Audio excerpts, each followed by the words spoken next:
In the mangrove swamps and other swamps on the island, the Cuban crocodile shares its territory with another crocodile species that is much less threatened and has a much larger range, the American crocodile. Larger and less aggressive than the Cuban croc, the American crocodile prefers the peace and quiet of the mangrove swamps. Lifting themselves up with their legs allows crocodiles to move over just about any type of surface. And that's only one of the ways they get about. Crocodiles have 3 ways to move on land. In muddy areas where their weight would sink their feet into the muck, they crawl on their bellies. On firmer soils, they lift their bodies up to walk, sometimes using their tails to help them overcome the biggest obstacles. And whenever necessary, they can sprint for short distances at speeds of up to 17 kilometers per hour or over 10 miles per hour.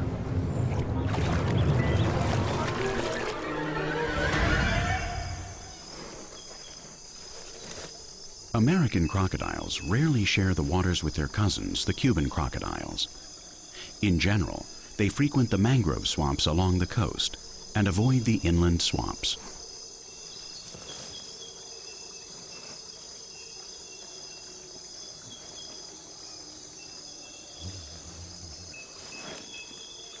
This one is looking for a slough with healthy, clear waters to take up residence.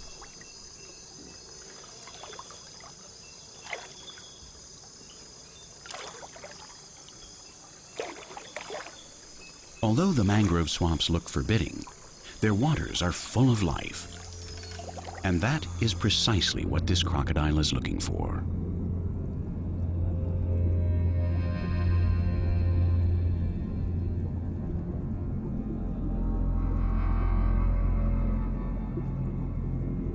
Here, protected under the cover of the waters, he only has to wait for one of the fish that make up his diet to confuse him with a floating log and swim too close.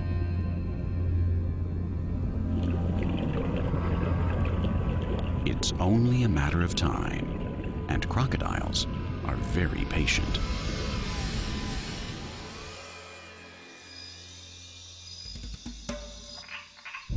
As night falls, our Cuban crocodile keeps looking for a pool to live in.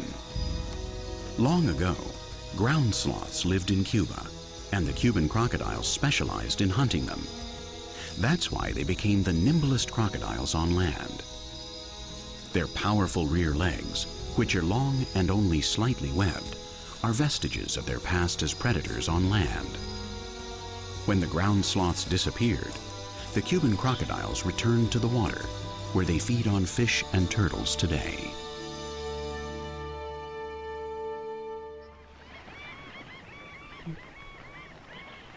Back on Los Llanos in Venezuela, we find our spectacled caiman hunting for her first prey.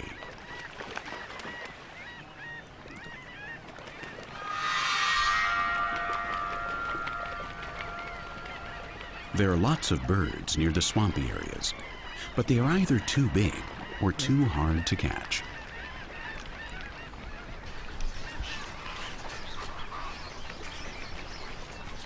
Chances look better under their nests.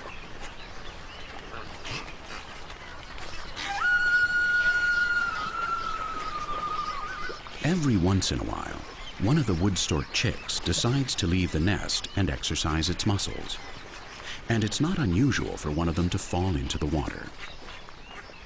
There are also lots of capybaras, the planet's largest rodents.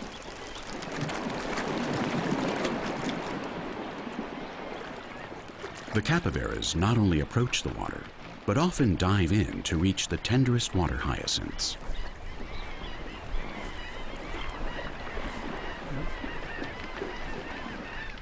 Their feet are adapted to life in swampy areas. They have webbing between their toes that helps them to walk on the water hyacinths and to swim in open water.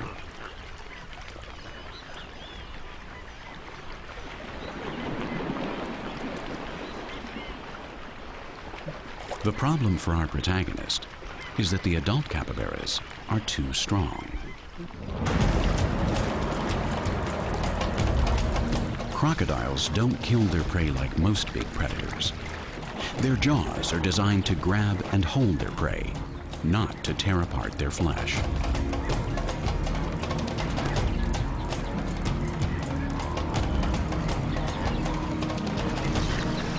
When a crocodile catches its prey, it tries to drag it into the water.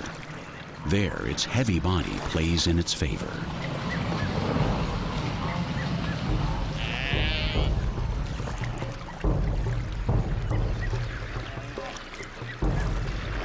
It only has to sink under the surface and drown its prey.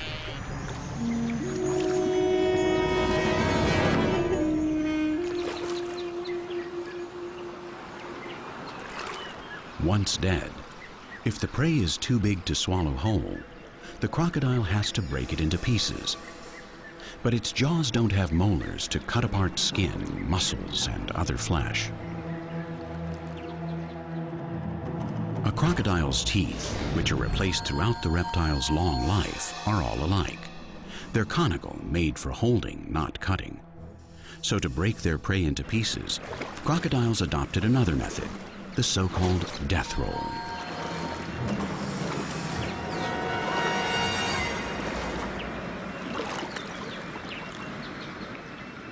This giant Nile crocodile has caught a zebra.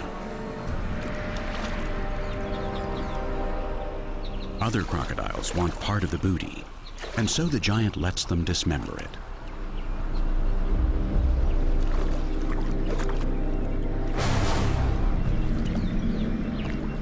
Their spinning bodies rip off large parts of the corpse. When the resulting piece is of an acceptable size, the giant shoos away the rest with a subtle movement and swallows the zebra's head, neck, and chest in one bite.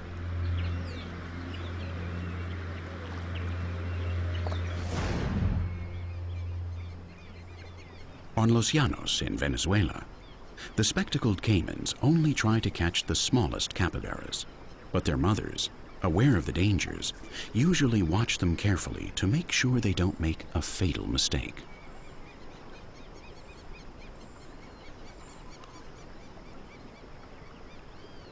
The mother's flight saves her young.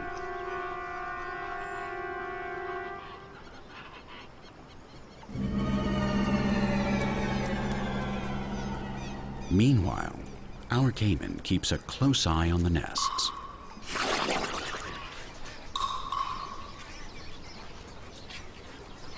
She's found the skin of an old corpse and swallows it, although it doesn't do much to quell the hunger she's feeling after days without any food.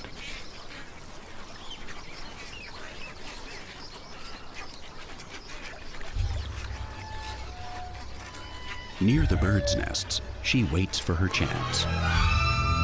Maybe she'll get lucky, and one of the chicks will put itself within her reach. And if not, there's always the underwater world.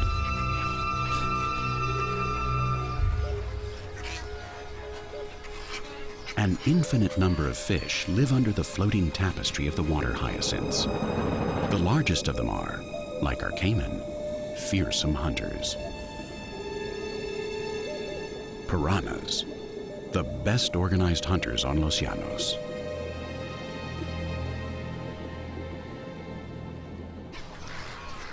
Unaware of the danger that awaits below their nests, the wood stork chicks gradually poke their heads out for a peek at the world.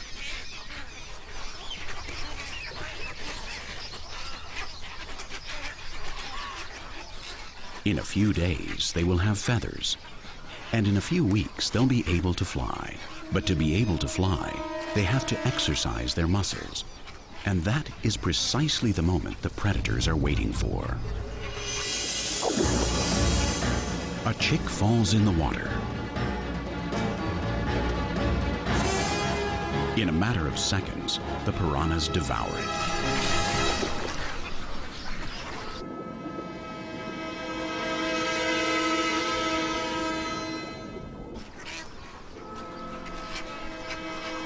Our caiman misses the chance to dine on wood stork chick, but she finds a way to get some consolation and some revenge at the same time, because the main dish in her diet is precisely piranha.